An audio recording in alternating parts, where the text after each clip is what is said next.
Good afternoon and welcome to our Boston Bruins media availability. We have with us Team President Cam Neely. If you'd like to ask Cam a question, please use the raise hand function. Keep it to one question and remember to unmute yourself after you've been called upon. We'll start with Stephen Conroy. Hey, Cam, how you doing? Good, Steve. How about yourself? Okay. This is our first chance to talk to you in a little while. What was your reaction to Tuukka's decision to leave the bubble? And has there been any more conversation in the last day or two with Tuukka and any chances of him possibly returning? I realize there's some protocols he has to go through.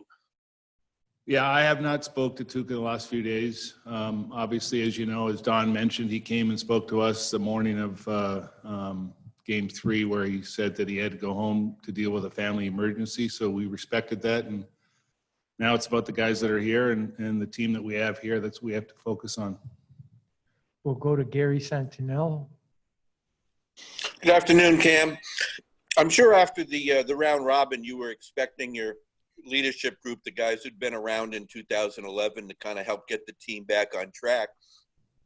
But through that first round, what did you see from guys who weren't around then? Guys like DeBrusk, Coyle, McAvoy, Clifton. Well, we had a taste of what they could do last postseason. Obviously, Jake, and he'll say it himself, he's somewhat of a streaky player, but he got hot at the right time for us there. And Charlie just continues to grow and develop into one of the top defensemen in the league. And Charlie Coyle, he's a workhorse. Fits in really well in that third line. He controls the puck really well. These guys, knew what it took to get to Game 7 last year in the finals. So we expected them to elevate their game once the playoffs started, the actual playoffs. We'll go to Matt Porter. Hi, Cam. I appreciated that. Thanks for parking some time here with us.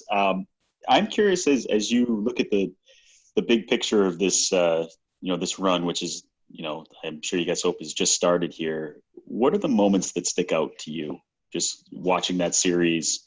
Whether it's, I don't want to put anything in your mind, but obviously the McAvoy hit, something like that. What stands out to you as you watch this series?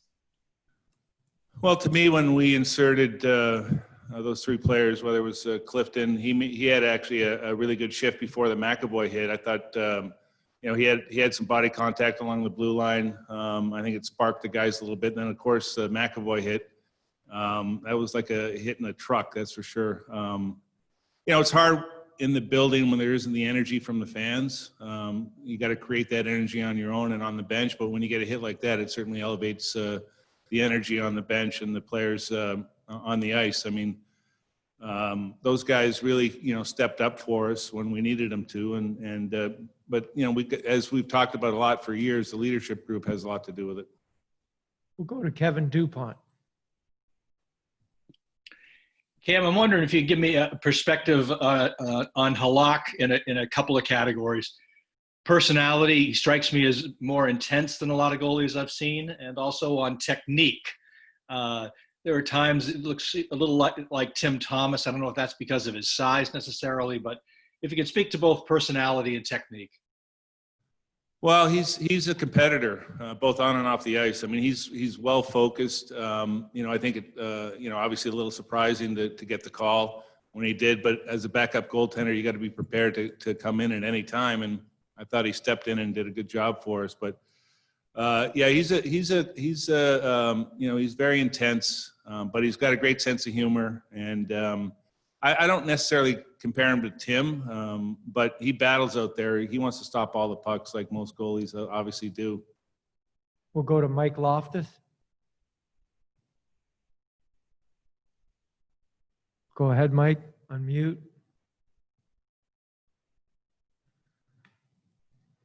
Sorry, we'll try Fluto Shinzawa. Cam, with Clifton, full marks to Connor for being ready right at the start when he gets the call. But if you look at it maybe from a wider lens, there's depth, there's the coaching move, there's the preparation on the player's part. So when you look at it from a wider perspective, what strikes you about the way that he played, what he did, and just what that means for you guys? Well, he brings an element of physicality to his game. You know, when he simplifies his game and just makes a good first pass in our zone, you know, it certainly helps his game. He gets some confidence, but you know, we like him playing physical. I think he surprises a lot of people still about how solid he is. He's a thick kid, but you know, when you are in those depth roles, you know, it's a little bit challenging mentally, but these guys have done a good job. I mean, you know, you're practicing more than playing. You're on the ice longer than the players are, but you also have to mentally prepare yourself to play, and that's what Connor did. We'll go to Jimmy Murphy. Hey, Cam, how are you? Good. How are you, Jim? Good, good. I'm just wondering, you know, when you watch David Krejci play, if you see any similarities to either Adam Oates or Craig Janey in any way, or any other center you ever played with? Yeah, I mean, I might compare him a little bit more to Craig. You know, he makes those nice, soft, feathery passes. You know, he's more of a pass-first guy, but he's worked on a shot, and you know, he scored some big goals for us over the years in the postseason. But he sees the ice extremely well. He does like to slow the pace down a little bit when he gets into the offensive zone. You know, he really wants to see, you know, what his options are to move the puck. And what I've found with him over the years is he's, you know, if he doesn't see a pass right away, he won't be afraid to put it on net. We'll go to Joe Haggerty. Hey, Cam, how's it going? Good. How about yourself? Good. Just wondering from your perspective, just what bubble life has been like now that you've been there a while. You know, watching the games, it's been almost a month that you've been there, being away from your family, sort of the day-to-day filling in, you know, the hours between practices and games. What's it been like from your perspective to be there all this time? Well, you have to find ways to keep yourself occupied. But I have been going to some games, the ones that we haven't been playing in. Not all of them, but you know, that certainly allows you to see how the other teams are playing and gives you something to do. You know, you stare outside a lot. The weather's been pretty good here, and you know, we're on the lake, close to the lake, so it's a little teasing, I'll tell you that. We'll go to Emily Benjamin. Hi, Cam. We've seen over the years Zdeno Chara's role evolve, change in some ways. What do you see from now, and how do you see him handling maybe not being used in every situation that he might have been earlier in his career? Well, I think he recognizes where he's at with his game, and he certainly takes pride in you know, playing in the National Hockey League and being the best player that he can be. He's still a beast to play against, and we love him on the penalty kill, that's for sure. I mean, he's still very, very hard to play against, and but he's, you know, he understands where he's at. He understands that he can still provide that leadership that he has for years, and you know, the D that he's mentored over the years, you know, just to name a few, including you know, Brandon Carlo and Charlie McAvoy, certainly helps us become a better club. We'll go to Josh Clipperton. Hey, Cam, thanks for doing this. I'm just wondering your impression of the 24-team format. There's been talk that maybe in the future there'll be a play-in round. Would you be in favor of that? Or if you're not in favor, could you see it happening at some point? I don't know if I'm, you know, necessarily in favor of it. I know that, you know, we had 16 teams in the playoffs when there was only 21 in the league. But I feel like you play 82 regular season games for a reason. I know that, you know, there's teams that are fighting right to the end where, you know, for a couple of years there, we lost out by a point. But I right now, I don't know if it's necessary to make a change. We'll try Mike Loftus.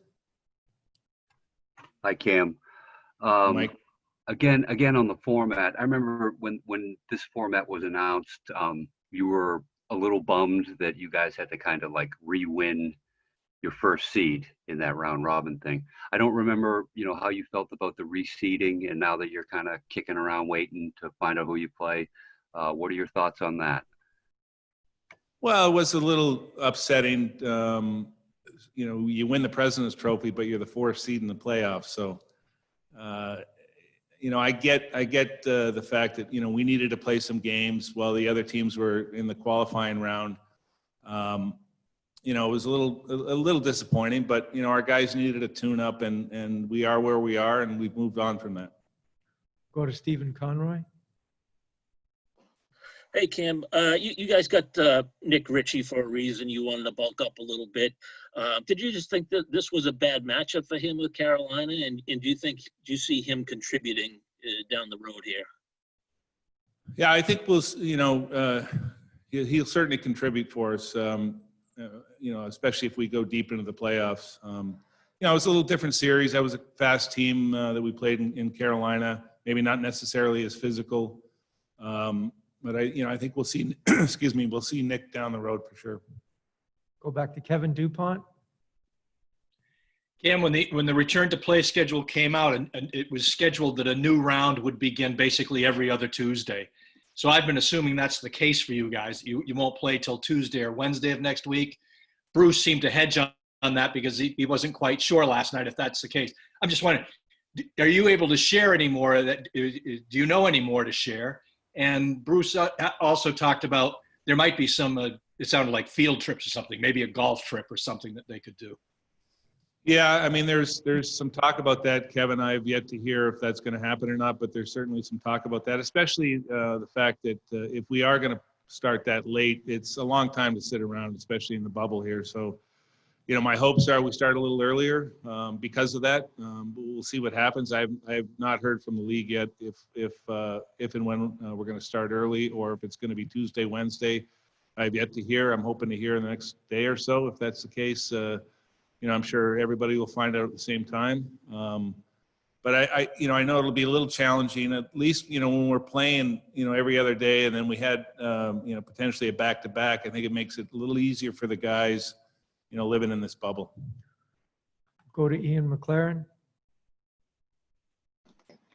Hi, Cam. Yeah, just wondering about your impressions of Andre Kasha so far, another guy that you guys acquired prior to the deadline, and didn't see too much of him before the pause and in training camp, but what was your assessment of his contributions during the opening round?